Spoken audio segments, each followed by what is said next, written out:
the Sna update, the Sna and BPM update main topics. And the first one we have this afternoon is communications.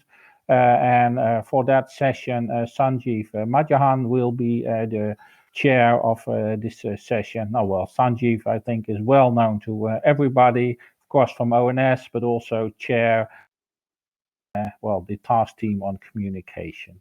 So, Sanjeev, the floor is yours.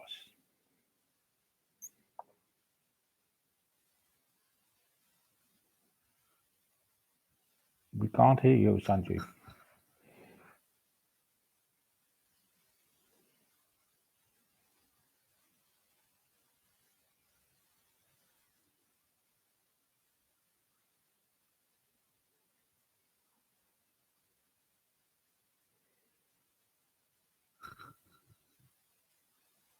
Sanjeev, we don't hear you.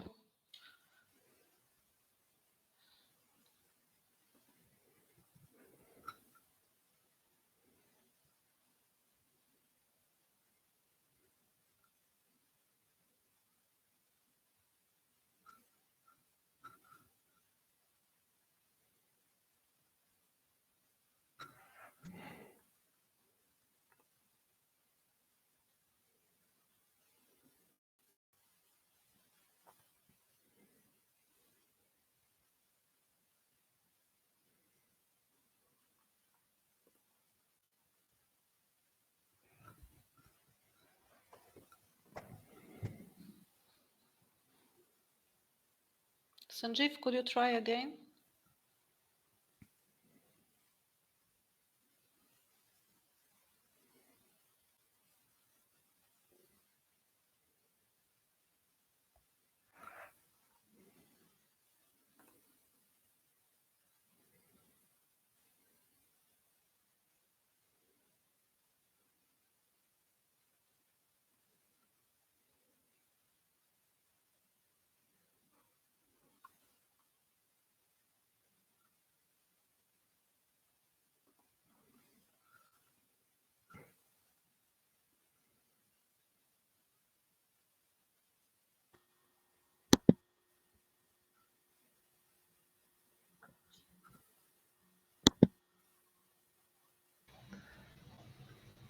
Sanjeev, do you hear us?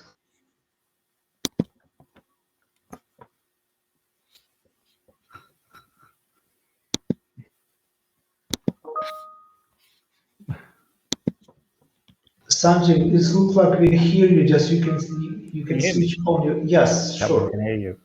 All right. Is that any better? Yeah, now we can hear you, Sanjeev. Excellent. Okay. Okay, so I'm going to proceed. I'm just checking. Can I just check someone else? Claire, can you hear me? I can hear you. I can't see any slides at the moment. I don't know if I should or shouldn't. Okay, no, that's fine. Excellent. So thank you very much for the handover, Gerard. Good day to everybody, whether it's early morning, afternoon, or late evening. Welcome to the second session of this year's UNECE Group of Experts on National Accounts meeting covering communication. As introduced, my name is Sanjeev Madhavan. I work in the UK Statistical Office in the UK, the Office for National Statistics, as it's called. I'm presently head of methods and research engagement. I also have the privilege of chairing various parts of the communication work streams. Thank you to Teomira, Gerard, Nicola and Marius for the introduction and setting the scene earlier. Welcome to Marius to this arena too. Also thanks to Teomira, Rami, Sasha, Avita and the team for all the preparation. The interpreters for this year's sessions. Also, not a face-to-face meeting, which we do miss. A lot of work has gone into the meeting preparation alongside the testing and the interpretation. Can I remind the presenters, please keep to the time allocated. I will give you a 2-minute nudge if it looks like you will overrun. But also try not to speak too quickly in terms of the interpreters and to help them along the way. I'd also like to again repeat and remind participants to switch off their microphones and camera unless they're speaking. The use of headphones is encouraged as it helps to avoid background noise. Also, for participants, as you've been encouraged so far, and I do so again, please write your comments and questions in the chat, and there may be some translation, but please utilize the chat. For this session, I will also be the moderator following the chat, and I will summarize the comments and questions received. If time allows, I will give the floor to delegates, as Jim almost did. If you wish to speak, please press the raise my hand button, and we will see what we can do, given the time allowed. So, communication, as you know, is one of the main SNA work streams alongside digitalization, globalization, and well-being and sustainability. This provides a great opportunity and uncharted territory to provide lots of new guidance, to further improve comparability and enhance the usefulness of the outputs of economic statistics, and most importantly, in the eyes of our users. We all understand the national accounting in terms of the concepts, the methods, terminology, definitions, data, and the language we use. Here, it's important to note the user is a key focus. So although the communication workstream started a lot later compared to the others, there is now a good momentum and a lot of work being done. It is important to note today's presentations form a snapshot of the work in progress, and it's moving rapidly. And I'm supported really well by the IMF and the World Bank. So this will also lead to a number of guidance notes for global consultation later this year, in line with the schedule set out, the overall schedule set out by Herman earlier. So we have now two speakers before the coffee break, Claire Evans, who works in the UK Statistical Office, and Albert Brackman, who works in the German Statistical Office. We will hear the two presentations and then open for discussion. I'll now pass the floor to Claire, who I think is going to go through a presentation, and I'm looking to Marlon, hopefully, who's got the latest version on, and away we go. Are you okay, Marlon? And are you okay, Claire? I'm good to go, but I still can't see any slides at the moment. Just one moment, Claire. Yeah, thanks.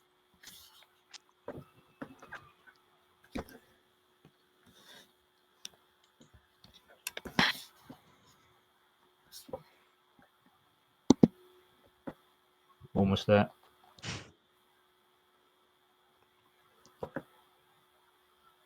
Okay. Great, thank you. Thank you.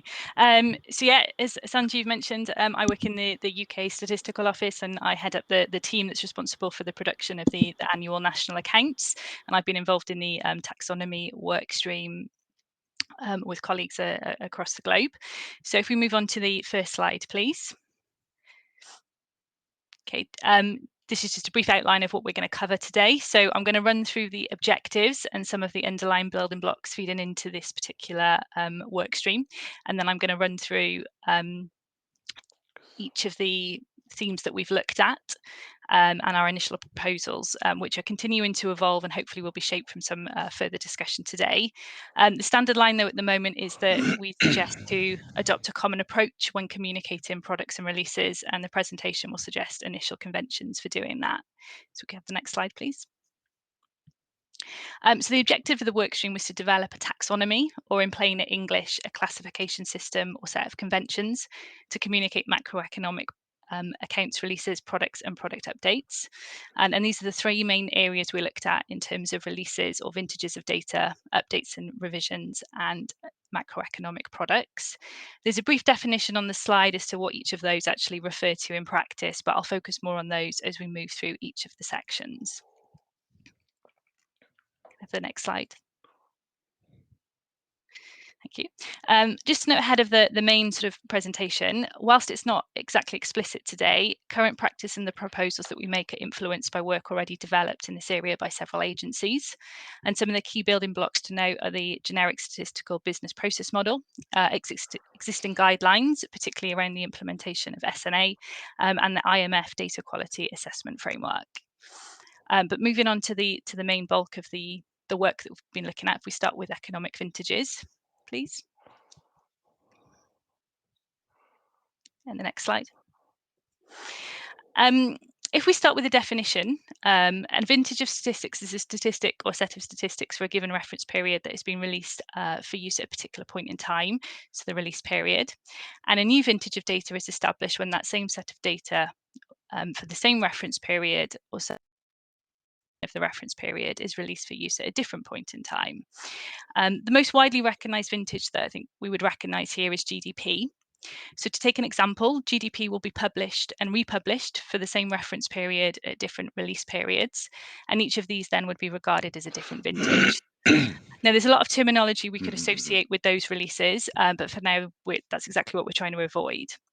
So moving on to the next slide, we propose to adopt a common approach when communicating economic vintages to users.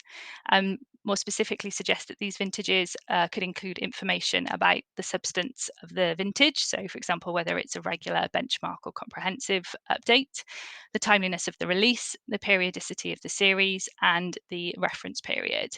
So really standardizing the information alongside each of these releases.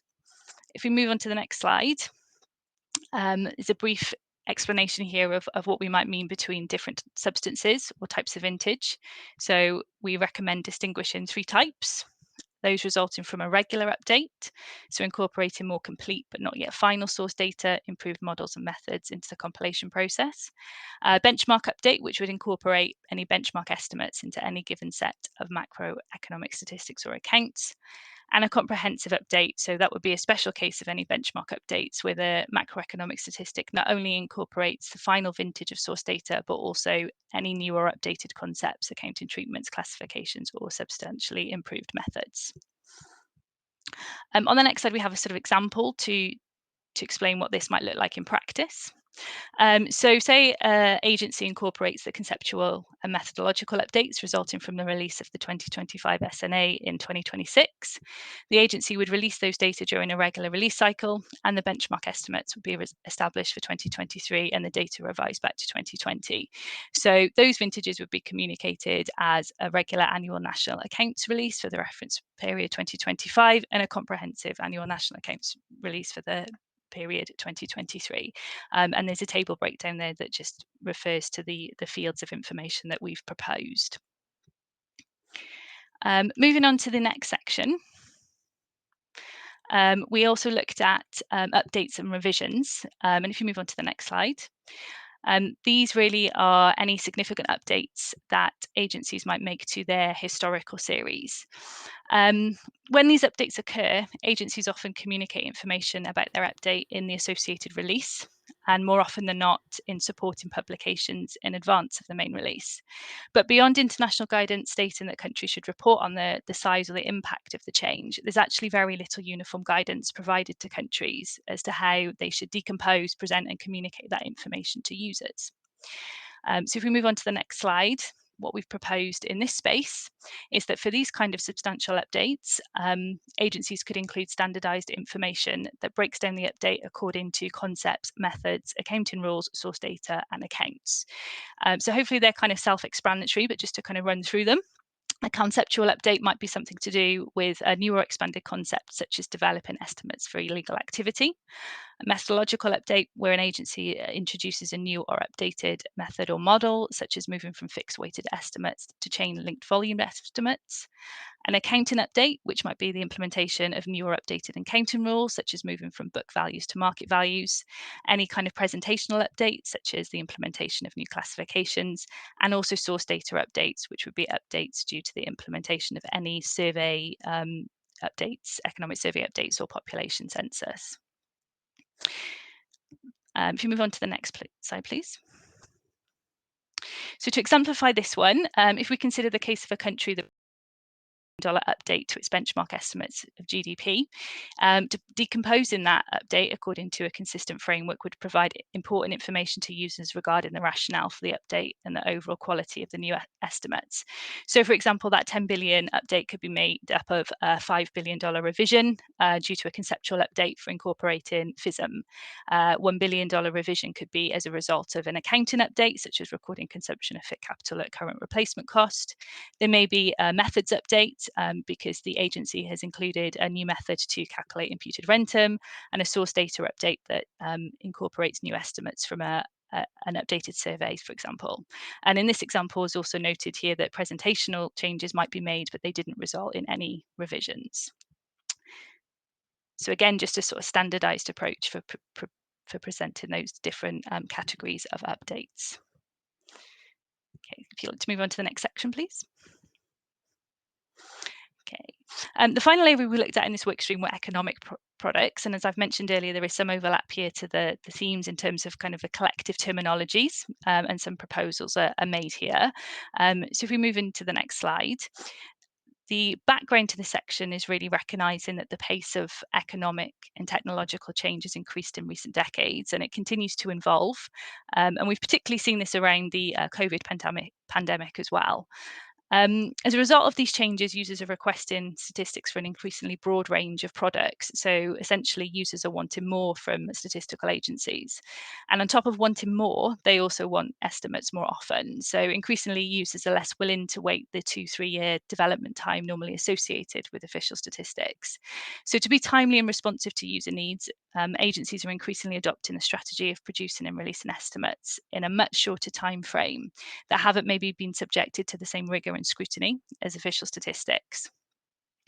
And so with these products then also comes terminology, different terminology, and agencies have adopted several different labels for these products, which may make consistency and comparisons a little bit problematic for users. So if we move on to the next slide, it gives an example here of what we're referring to. So it's terminology such as preliminary or provisional estimates, experimental estimates and experimental statistics, satellite estimates, satellite accounts, and even non-official estimates. And this raises the question, what do we actually mean by these terms? How would we define them? And how can we explain the difference, say, between a preliminary estimate and a provisional estimate, if indeed there is actually one in practice? And that may actually be dependent on the context in question. So moving on to the next slide. For this area, again, we propose adopting a single taxonomy of a kind of naming system with associated definition across these contexts. The initial proposal we've been working with to exemplify this is to distinguish three main types of products. So official statistics or official estimates would be those estimates that incorporate recommended nationally or internationally adopted concepts, methods, accounting rules, and classifications. Provisional statistics and provisional estimates are the same, except the scope of that output wouldn't have been finalised. For example, they reflect early vintages of the source data, which obviously links back to an earlier section. And finally, experimental statistics or experimental estimates that reflect those estimates released by any agency in which they may have gone outside of national or internationally recommended concepts, methods, accounting rules, or classifications in the production of the estimates. And as noted at the outset, and as Sanjeev mentioned, this merely represents our kind of early findings and some initial proposals in this area. So we kind of look forward to further discussions on this topic around terminology. And I think that brings me to the end of this slide pack. Thank you.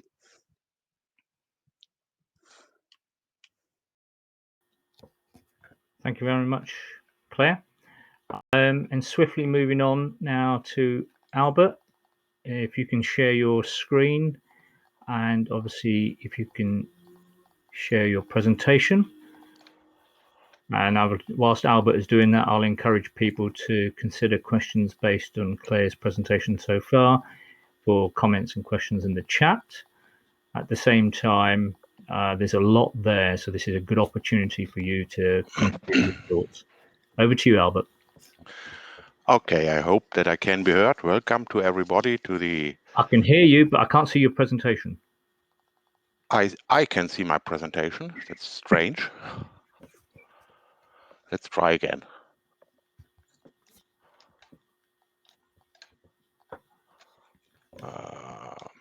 Okay. Whilst you do that, I apologise to people for my IT quirk earlier, which we can't explain because we worked well for 2 hours prior to the meeting. So, Albert, have you been able to share the screen? So, can you see my presentation now? Not yet. Can anybody else see the presentation? That's strange. So I'm going to ask Marlon, do you have Albert's presentation? You can They should. Ah, it's on the screen now. I don't know. Is that because of Albert or is that because of Marlon? It's Marlon. Okay. So Albert, when you complete each slide, you'll just have to just mention to Marlon to move to the next slide. Yeah, no problem. Thank No you. problem. Okay, thanks a lot and welcome everybody to the workstream terminology and branding. Today it's my pleasure to present our first ideas, and which are still provisional, as mentioned by Sanjeev. It's a kind of snapshot and which may change rapidly. Next, please.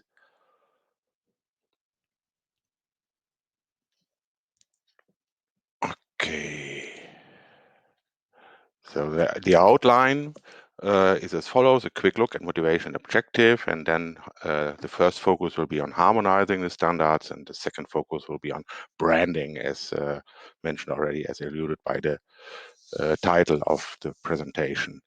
Now, on the third, please. We all know that words matter in communication, so our main question is, does the general public understand what we are talking about? And we are somewhat lucky because in the UK, a study has recently been carried out and undertook to understand how people think about economics, how they understand economic concepts and statistics, and how they judge and evaluate economic performance and the main indicators. Now, the key findings, next slide, please, number 4. The key findings are: public understanding of economic concepts can be described as thin and superficial. Second, people struggle to interpret size of economic indicators. People demonstrate limited knowledge and often misperceptions about how measures are collected and calculated. And finally, people seem to consider the government, politicians, as main source of statistics, despite the official of national statistics being identified as the source. Now, these key findings go well with the objective of the work stream, terminology and branding. Next, please, number 5. The objective is to conduct a review of the current macroeconomic accounting terminology and develop recommendations that seek to improve users' understanding of macroeconomic statistics. This means, more precisely, it is not the goal to change the economic concepts currently used. The goal is to identify complementary alternative terms and descriptions for more consistent and accurate use in the communication with non-experts. And obviously, to reassure everybody, for national accounts compilers, precise technical terms are needed to foster methodological discussions and international harmonization. This is also reflected by the next slide, highlighting the costs and benefits of changing terminology. Slide 6, please. Some important considerations are the cost of any change in terminology may be significant and take a long time. And these costs need to be considered and balanced against the benefits when developing the recommendations. Next slide. The necessity to work on terminology when communicating with the general public and media is highlighted by the UK study questions concerning gross domestic product. The author's conclusion is: GDP was by far seen by focus group participants as the most unacceptable concept discussed during the groups. When asked to define GDP, many participants expressed they did not know what GDP was. A clear statement was, it means absolute nothing to me. Now, could there be alternatives to the current methodology, to the expressions? Now, some are listed here. We just continue to slide number 8. The first step of our work stream has been to compare the terms used by the different statistical standards, international statistical standards, Sna, balance of payments, government finance statistics, because sometimes different terms are used, and different terms for identical content tends to confuse people. Next slide, number 9. This slide shows some examples as well as possible harmonization solutions, proposals if you want. For instance, looking at the account, the two sides are labeled differently. In the Sna, they are labeled resources and uses. In balance of payments, it's debits and credits. In government finance statistics, it's revenue and expense. Could we go for one expression, for one labeling? It could be revenue and expenditure. The same holds for certain aggregates. For instance, intermediate consumption in the Sna is called use of goods and services in GFSM. And the proposal could be use of goods and services to make other products. Then you have in the Sna quite a lot of acquisition, less disposals. Could we instead say net transactions, net acquisitions. And finally, statistical discrepancy in the Sna is called net errors and omission in balance of payments, and again, statistical discrepancy in government finance statistics. So this could be an incentive to go for one expression. Another strand of our work stream consists in developing more descriptive terms. The first example is the labeling of the Sna accounts. For instance, as an example, the allocation of primary income account. Wouldn't it be better understandable if we just say earned income account? Or the secondary distribution of income account. What about saying transfer income account? And the capital account, I guess it could be better to say capital formation account. No, but it's not just the labeling, but it's also the aggregates, which or the terminologies which is used, like current prices. What is a current price? Wouldn't it be preferable to say actual price? Yeah. Sorry. Marlon, could you move the slide on? 10. Slide 10. Yeah, there's just been a lag in the slides. So back to you, Albert. Sorry. Okay. So current price. What is meant by current price? Wouldn't it be preferable to have actual prices paid or received? Constant prices. We could say inflation adjusted prices, which may be more understandable. Basic prices, prices received by the producer, excluding taxes and including subsidies. Purchasers prices, and so on. Chain volume, obviously, is a difficult technical one. So we could want to say economic growth after removing inflation. Just some examples. Now, the third step, and it is slide 11, a third step of the work stream is based on the idea that a glossary of mainly used terms with explanations in easy language could be useful. And as an example, let's take gross national income. The current definition for GNI is the aggregate value of the gross balances of primary incomes for all sectors. This is completely right, but not easy to understand. Would it be acceptable to have an alternative explanation in easy language, like GNI is total income generated by an economy through the production of goods and services, plus incomes earned in the rest of the world, less incomes paid out to the rest of the world. So far, our first ideas concerning terminology, and now we're going to slide 12, and we turn to the branding of the international statistical standards. Let's take the case of the Sna. What does the name 2008 System of National Accounts convey to users? 2008, it's a date. Does it only apply up to 2008? Is it no longer relevant? Or does it apply starting in 2011? It's very relevant. What does it mean system? Complete, integrated, and accounts. Which accounts? Economic accounts, social accounts, company accounts. And there are other questions as well, if we compare it with other manuals, systems, standards. So what is the difference between a manual, a standard, and a system? How should we refer to the group of standards, manual, and system? And how should the versions be demarcated? Release year, edition, or revision? And also for an effective branding of the international standards, there are first idea from our work stream. So we propose to standardize the naming convention across all domains. The proposal is also, and this is, we are on slide 15 now. The proposal is to harmonize the demarcation within the edition revision of the manual instead of the release year.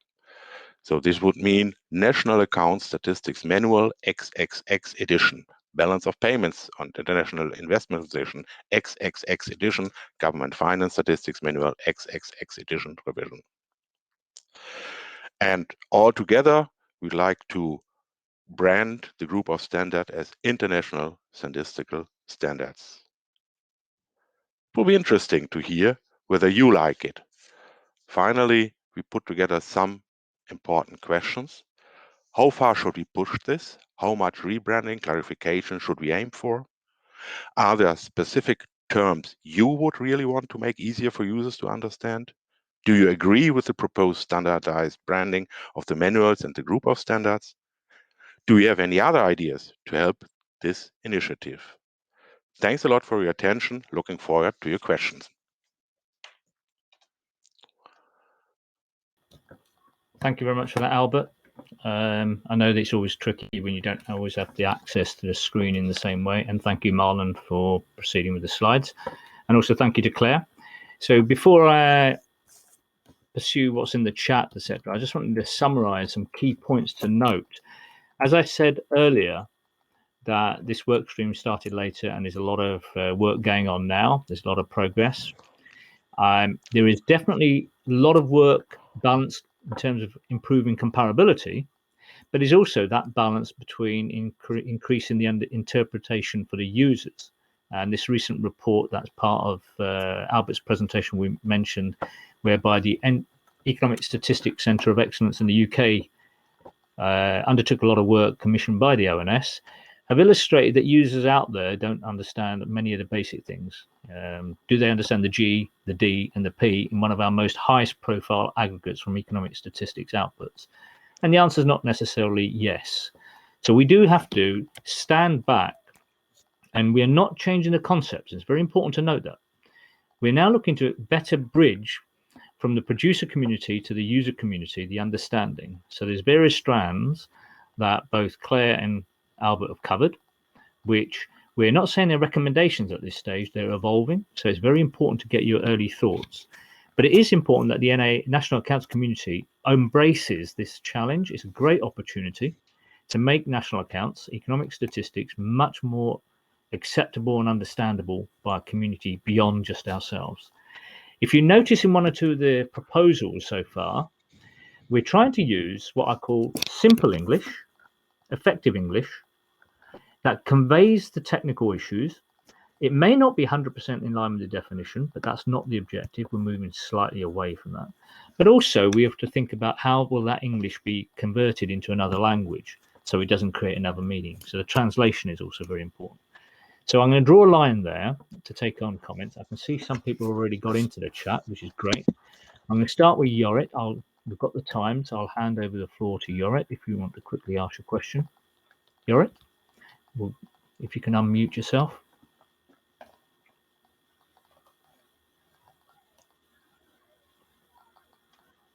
If not,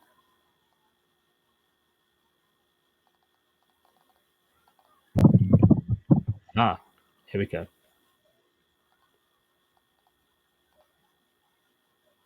Jorrit? Yeah, there I am. Yeah, thank you very much. Thank you very much for the two excellent presentations. Very interesting and very tricky. So I raised a question on the first presentation. For me, it wasn't absolutely clear the distinction between the provisional and the experimental. It sounded like provisional was when you don't have all the data sources yet available, and that experimental was when it's a bit outside the existing boundaries. And to me, for example, the work related to distributional accounts, it's still developing the methodology. Countries are still experimenting best approaches. So it's not really outside the existing boundaries, but it's still exploring the specific methodology. So I assume this is also going to be regarded as experimental statistics, but I just wanted to to confirm with you, and I wasn't sure if this was exactly covered indeed by the current definition. So I was wondering indeed if there was a need for some tweaks. And while I'm at it, indeed, also for Albert, very interesting but very challenging. I fully agree that there is a need to look at better terminology. But it's very difficult indeed to remain accurate. So I'm a bit nervous, for example, replacing use with expenditure, because not all uses are expenditures, but you probably ended up in a lot of these discussions. And I think we also need to think about how can we share the knowledge on national accounts, on specific terminology with the outside world. It would be very nice if people get more familiar indeed with some of these terms that we are currently using. Maybe something to further explore. Thank you very much. Thank you, Jorrit. Initial response, and I will come back to Claire and Albert in a few minutes.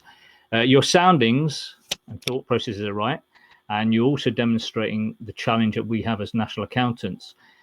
It's the precision of our definition versus communicating in a manner somebody else understands it without understanding the precision of our definitions. And that's the balance and challenge. And I think you gave a good example there. I definitely support your point, Baron de Beer. It is a good idea. Definitely got commitment from many people to pursue this. And I'm going to open the floor to Robert Cornfield from the BEA. If you'd like to raise your question, please.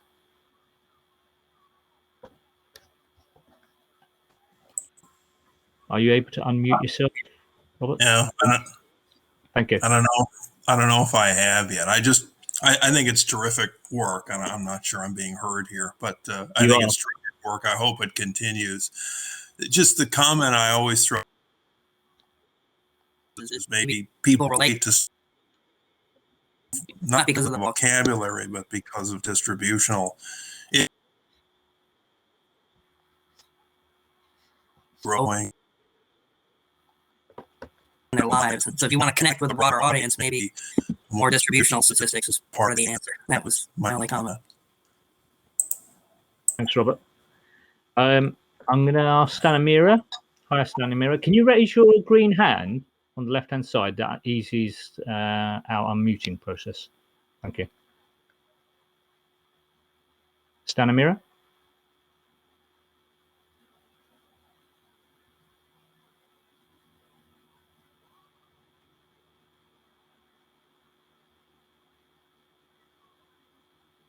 Doesn't look like joy for Stanimira.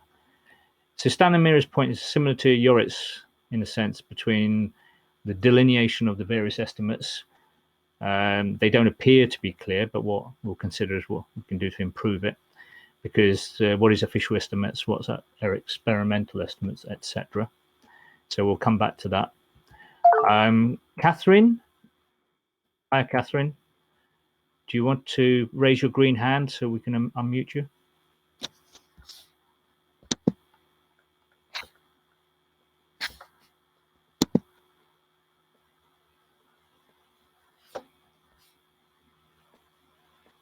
Catherine?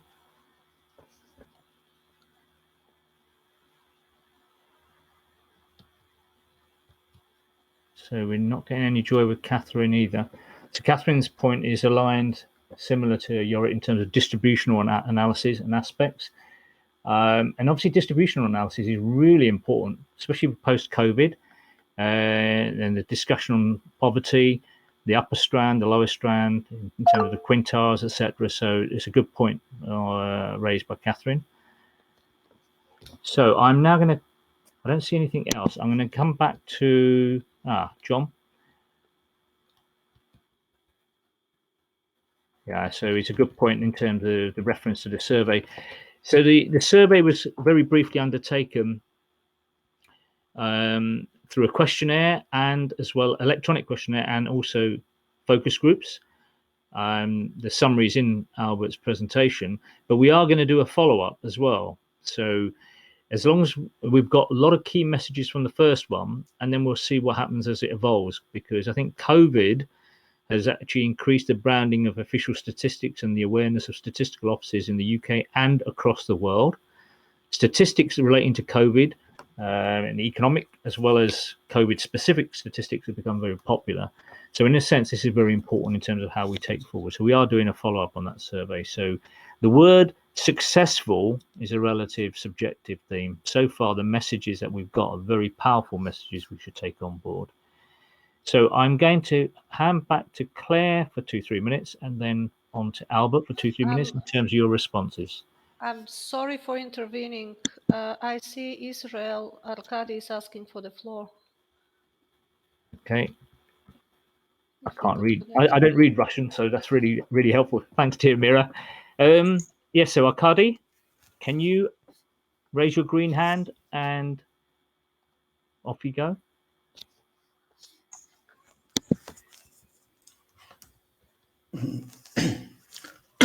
Добрый день, вы меня слышите, да?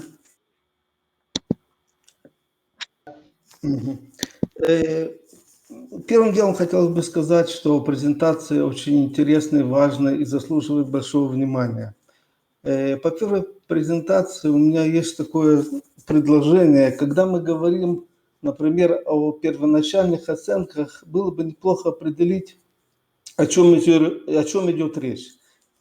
Допустим, определить рекомендуемый период после окончания периода, которому мы даем оценку, допустим, 30 дней после окончания, 50 дней, 60 дней. Это с одной стороны.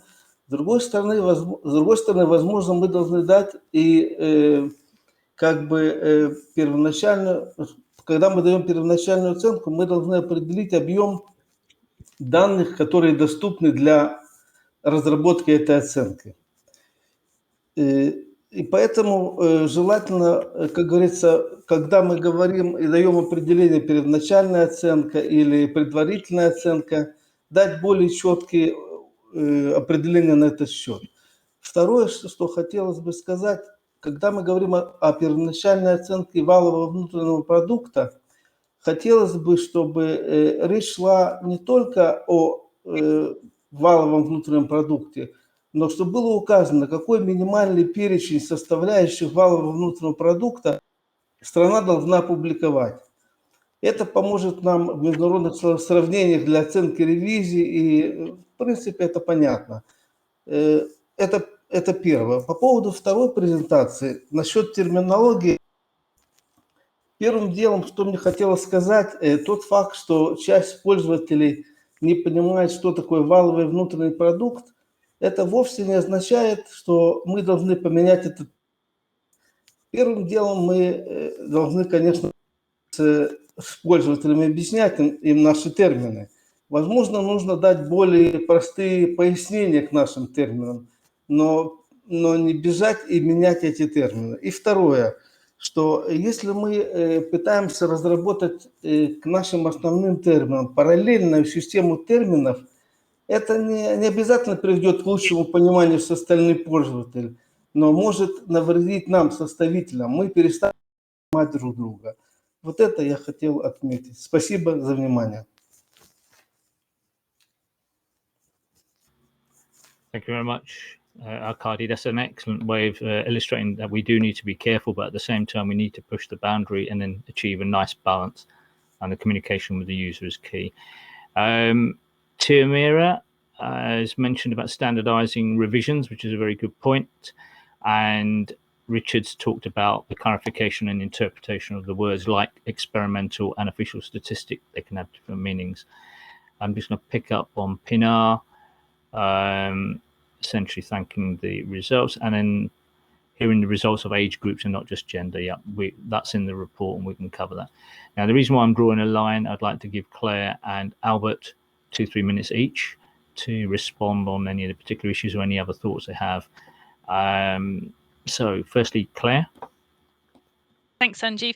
Yeah, welcome all the comments, and glad it's generated the discussion it has. Really, I think it shows it's not an easy task. And as we highlighted, these were just sort of initial ideas for terminology, and we're definitely not set on them. So the things that people have picked up on, we can take away and look at in more detail.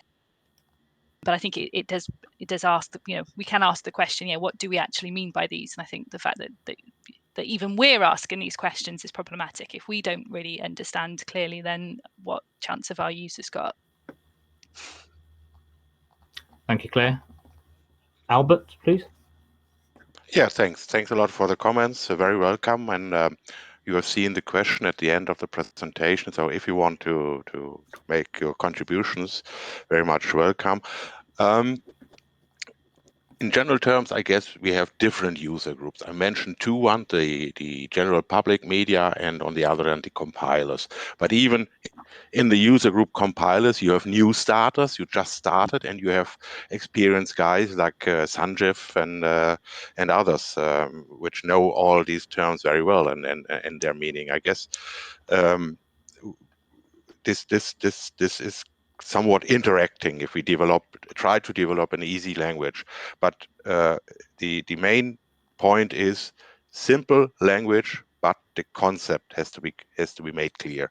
That has to be covered. That's very important. And sometimes it's simply confusing. If you have gross GDP, net GDP, but you have also net insurance premiums, which is a quite different net. So this may be very confusing, and I guess we have to continue. And I'm happy to support this work and continue on this. By comment by Arcadia, the minimum list of aggregates. Well, there are two standards. One from the United Nations, which is the minimum required standards, which do exist, and there's also by the IMF has produced a standard, the SDDS and the GDDS, I guess the second one. So there is material available, but we may think of making this more popular in our discussions. That's from my point. Thank you very much, Albert, and thanks, Claire. Obviously, in the spirit of time, we would like a lot more feedback and discussion, and we could go on. I think some of the proposals I'm enjoying we're putting together, like I say, and following on from Albert's point about the simplicity of the language, but not losing the technicality and the precision of what's being described is an interesting balance to strike. But it's something that we do need to do. I think some of the comments that have been mentioned have been very useful. There is obviously an air of caution that's been raised, which I think is legitimate, understandable. But I think if we present some proposals that push the boundary, we can then compromise and come up with the best solution. I think if people have got any further feedback or comments, please, by all means, email to us any thoughts. As mentioned earlier on, there will be guidance notes coming through later on this year with more specific proposals. So you'll enjoy that to your heart's content to say, oh no, you can't change that term. Or on the other hand, you may say, well, actually, I understand where you're coming from and it makes sense. So the guidance notes will be clear. Okay. I think one or two points mentioned will be covered after the coffee break in terms of, for example, Arkady mentioned about more detail, and we'll pick some of that up in the alignment and compliance type discussion, where we look to give users more metadata to understand what's going on. So it's now 13:46 UK time, 14:46 Central European time. We will take a coffee break. Please remain connected. Come back on the hour, and we'll